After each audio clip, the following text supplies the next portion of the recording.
Good evening, and I welcome all of you to Sports 24/7.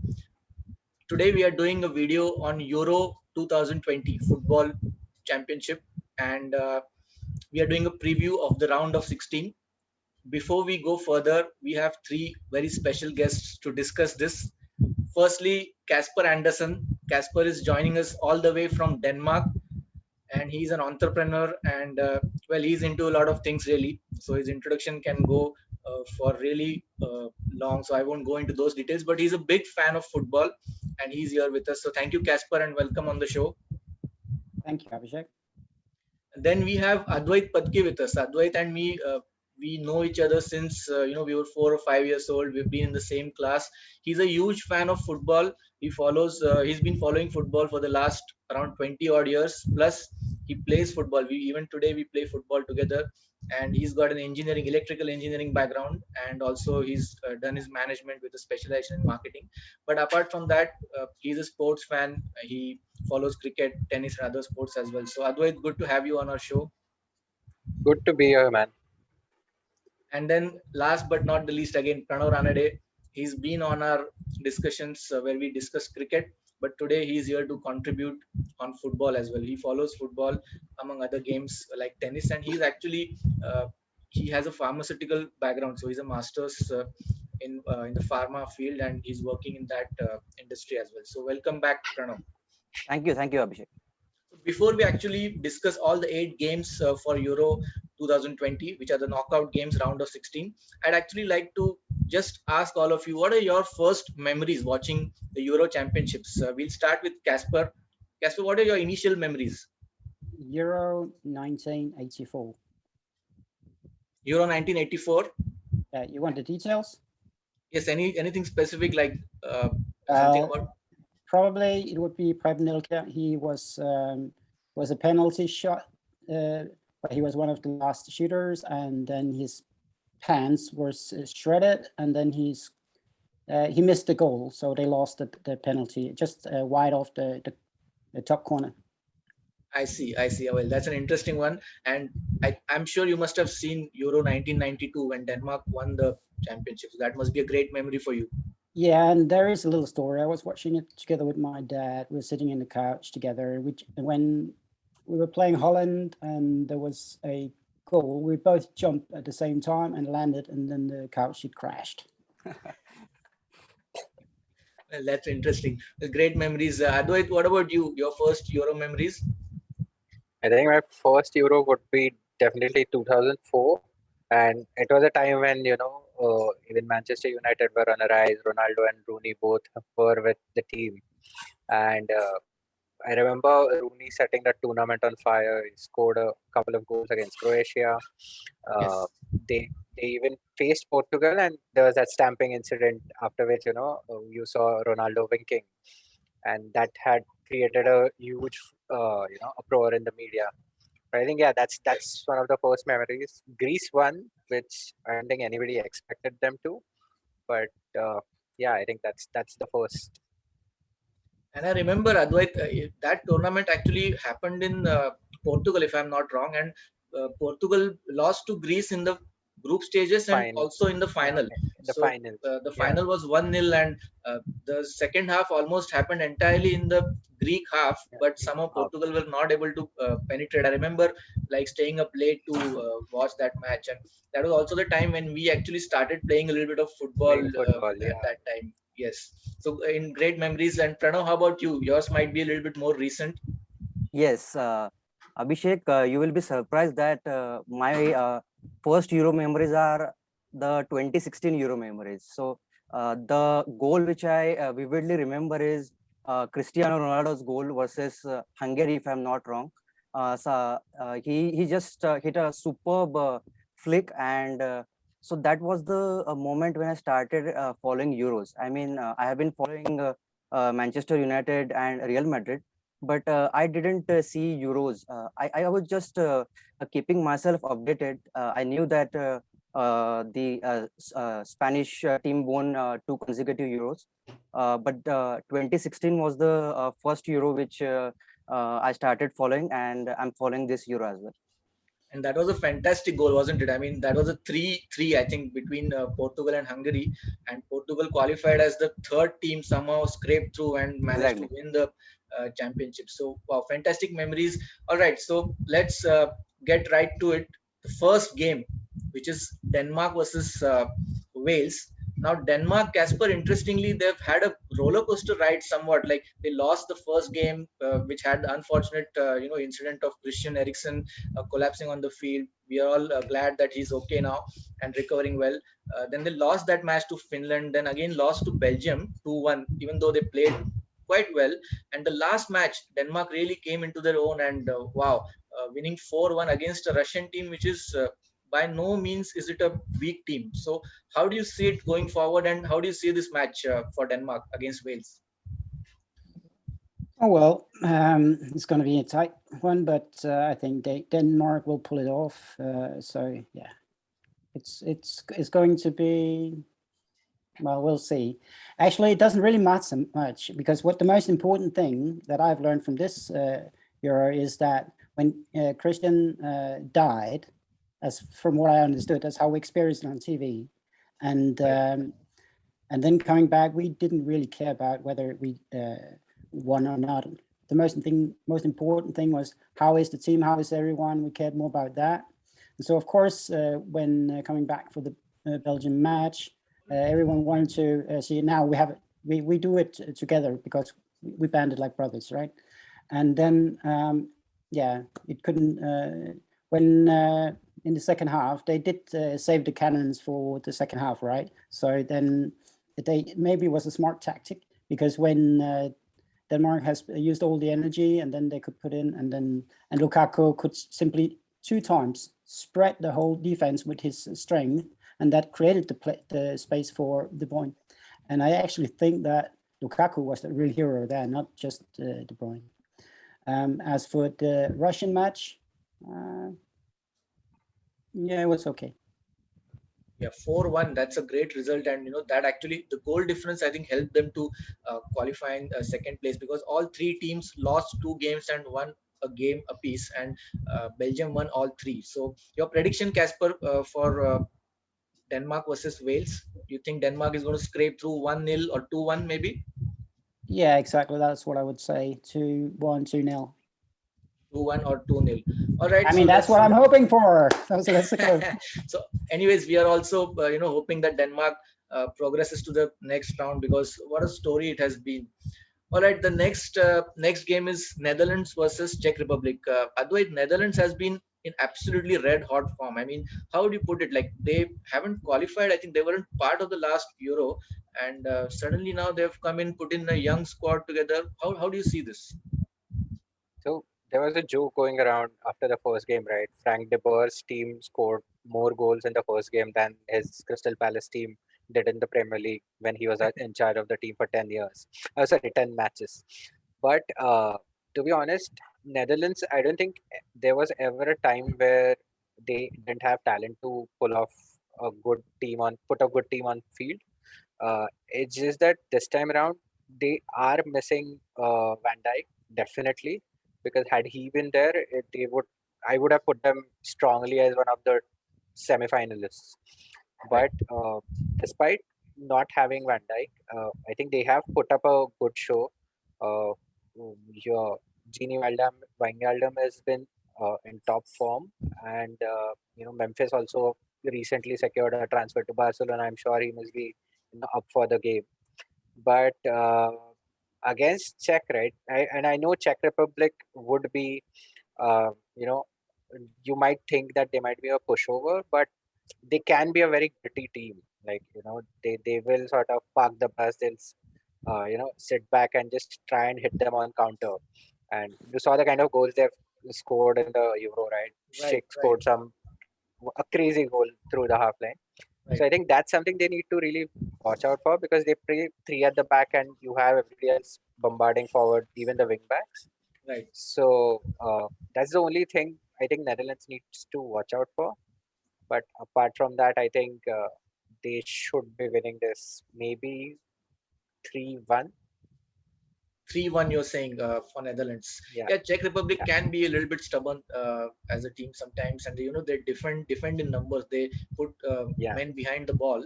So yes, but as you said, Netherlands has been in top form, and so 3-1 is your prediction. So let's see another good game, and really attacking football I think is expected in that game. The next one is a big game because two big sides, two strong teams with superstars. Portugal on one side with obviously Cristiano Ronaldo, Bruno Fernandes. I mean, you name it, they have it. A great squad on paper. And on the other hand, Belgium. I mean, Belgium has been an armada. They've just been unstoppable. De Bruyne probably, arguably the best midfielder today, one of the best midfielders at least in the game. Pranav, how do you see this two top teams? Abhishek, with due respect to all the 24 teams, Belgium and Italy have been the standout teams so far in Euros. True. And uh, it's my opinion that Belgium are clear favorites to win this match. Belgium have so much options to score goals. Their striker Lukaku is lethal. They have a deadly midfield, and they also have a good defense and a good goalkeeper. If you consider Portugal, it's a mixed Euro campaign for them. They have scored 7 goals, but they also have conceded 6 goals. So they are not defensively strong. Also, they seem to lack creativity. That's a big surprise actually, because Bruno Fernandes has been a really good midfielder for Manchester United over last 1.5 seasons, and in fact, he was the player of the season this season. Right. But he was excluded from yesterday's starting 11. So only options Portugal have to score goals is through counter attack, which they did against Germany, or somehow win a penalty. They cannot create anything in midfield, or they cannot create any set pieces. So I completely believe that Belgium is going to win maybe 2-0 against Portugal. All right, 2-0 Also, you're saying. Advait, Fernando Santos, he has shown great faith in especially the defense. Pepe, I think he's 38. Do you think there's this yeah, bit of a slowdown back there somewhere in the defense? I honestly think the problem with Portugal team was that they played two holding midfielders right from game one. They had William Carvalho and Danilo Pereira both together with Bruno Fernandes hovering around somewhere, and that actually sort of held them back because none of them sort of carry the ball from defense to the midfield or the attack. The games changed when they introduced Renato Sanchez in place of Bruno, and I think last game they actually started him Yes. against Belgium. Also, I expect them to sit back and defend and only hit on counter, and maybe even Moutinho might start. I haven't been impressed with Bernardo Silva. Uh, like he's been too wasteful in my opinion. But maybe I would probably start a Bruno Fernandes instead of Bernardo and keep the rest the same.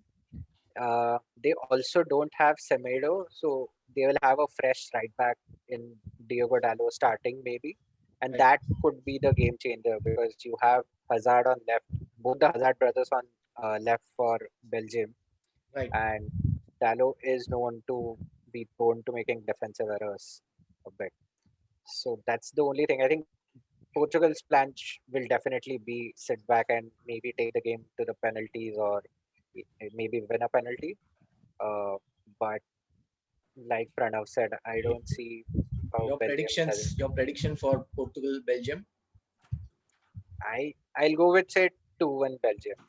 2-1 Belgium. So Portugal will sit back, look for the counter, or maybe look to get to penalties. That's the best chance, it seems like, against a strong team like Belgium. All right, the next one, Casper, coming to your part of the world again, Scandinavia, your neighbors, Sweden. They've been fantastic. They've won, I think, all 3 matches, or 1-2, and drawn a game, I think against Spain, and they've topped their group. And they're coming up against a lesser known, or sort of not that kind of a team in Ukraine, which has really big superstars. How do you see this match going, Sweden versus Ukraine, Casper? Well, I think that, of course, Ukraine might be considered an underdog by some, but maybe it's because people don't know the team that well.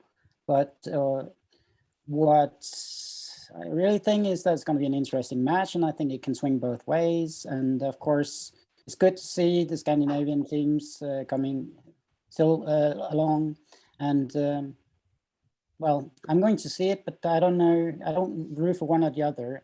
But of course, it's interesting to see how Sweden perform. And I haven't seen the first 3 matches. I've followed the scores. So when you say they won all 3 games, and say that's pretty good, so they must be the favorite for sure. Yes, they won 2 and they had a draw against Spain, I think so. But Okay. anyway, Sweden is usually in tournaments. They're there and thereabouts. Usually they qualify. Maybe they lose in the round of 16 or in the quarterfinals. But they're always a consistent side. And just like Denmark, I think they play as a team. So let's see. So Casper is saying, Casper, your predictions? Is it going to be a 1-0 for Sweden? Maybe Yeah, 1-0. 1-0 for Sweden, or Wait. it could be a draw. It could go into penalties as well. So this is the kind of a game which is hard to predict, sort of. The So the thing next about one. Oh, Sorry? sorry. The thing about Sweden now, without Ibrahimovic, they may be playing as a team. So it's a new thing. Before they weren't playing as a team. Right, Okay. right. So maybe it's worked in their favor. Even the last World Cup, I think they were not that bad.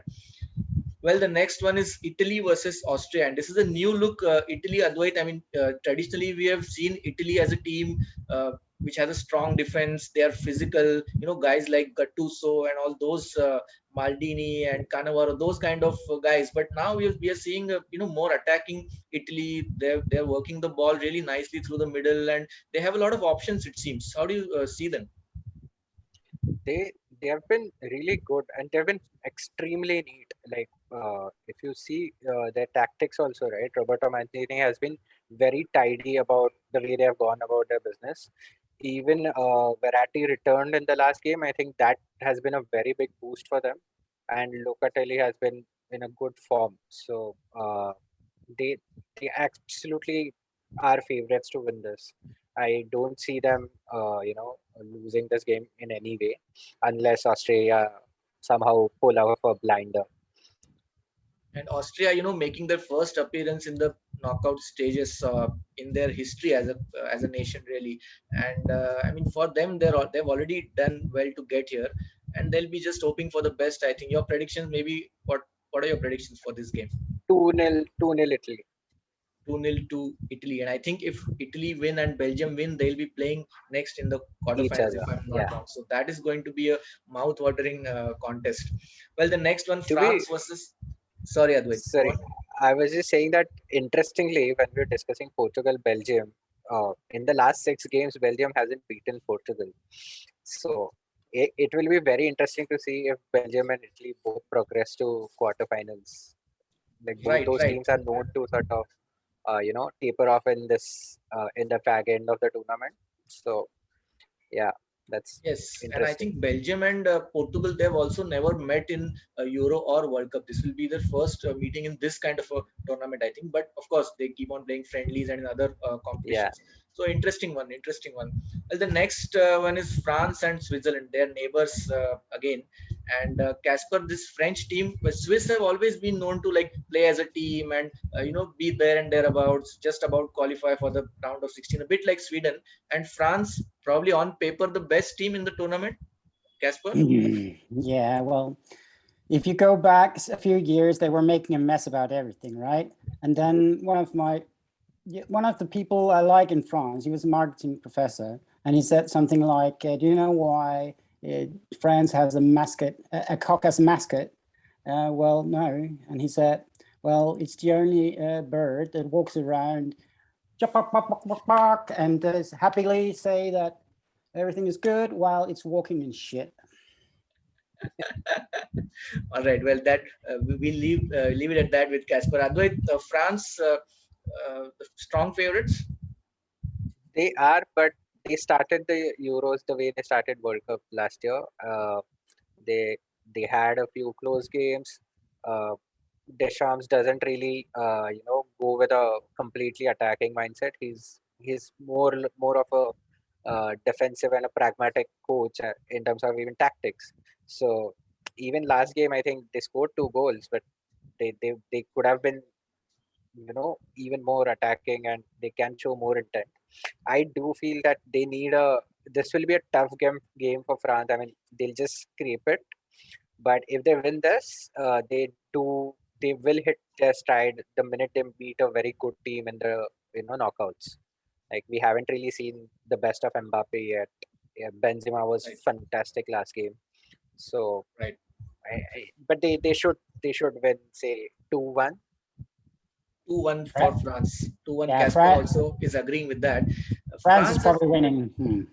France is winning. Okay, but France has been a little bit up and down. Like against Germany, also, they got a own goal, but they were not quite at their best. And again, last night against Portugal, they were sort of there and thereabouts, but considered two penalties. One of them, was slightly the first one maybe a bit questionable, like Hugo Lloris. That was a foul, but was it a penalty? We don't know anyway. So that apart, but they have been up and Hungary against Hungary again a draw. They were expected to win, by a big margin against Hungary. So all in all, they're looking to peak at the right time, it seems. So 2-1, Advait is saying, and Casper agrees also.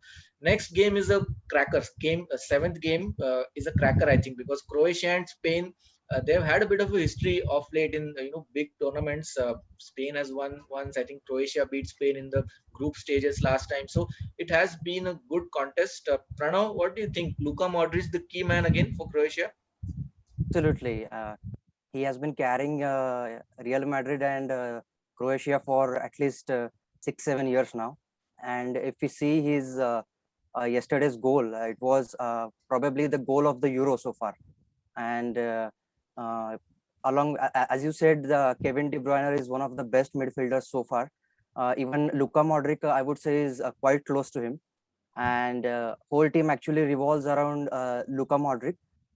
If you think of Spain, this is not the Spanish team of 2008, 2010, or 2012. They are decent, but they are not of that level. They barely managed to draw their first two games. Yes, they won the last game quite convincingly, but I feel both the teams have uh, equal chance to win this, and I feel this match is going to go in penalties with one all score, 1-1 each in 120 minutes, and Croatia winning in the penalties. This is purely gut feeling.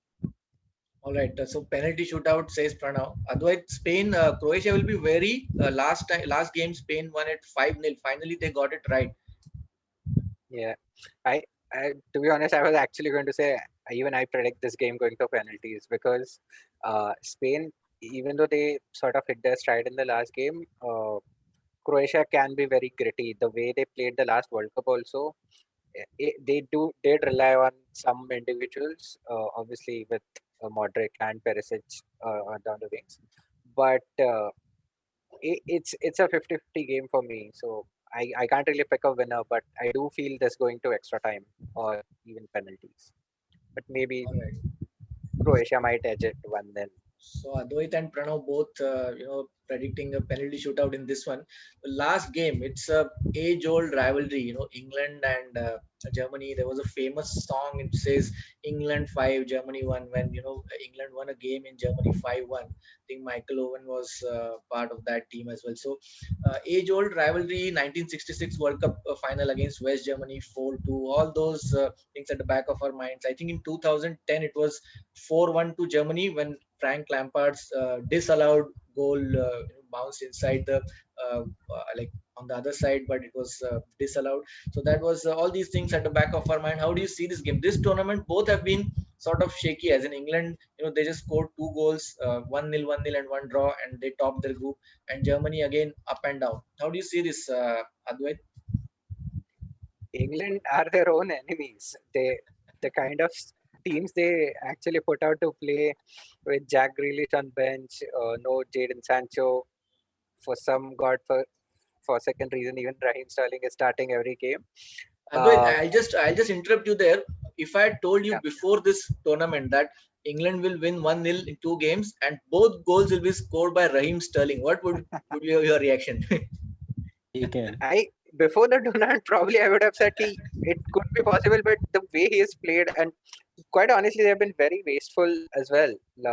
It was Grealish who sort of changed the last game when he started.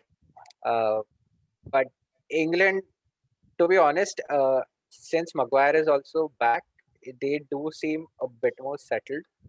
But England being England, I don't see them winning against Germany this time around, because Germans somehow have hit the stride in the last two games. They've been clinical. They sort of reminded the old German team which Low was managing, and there's more than enough talent in Germany. So, and the winner of this game actually has a very relatively easier route to the Oh, finals than yeah. the other side. Yeah. So your prediction for this one? I think Germany wins 3-1. 3-1. All right. Pranav, has the German team actually benefited because Thomas Müller has returned to the squad? He has been the central figure. He's been part of the team for many, many years now, winning the World Cup in 2014. And so he's been brought back. Do you think that's a great confidence boost for them? Absolutely, that's a big confidence boost for them. But this again, I would say this is not a 2014 World Cup winning German squad.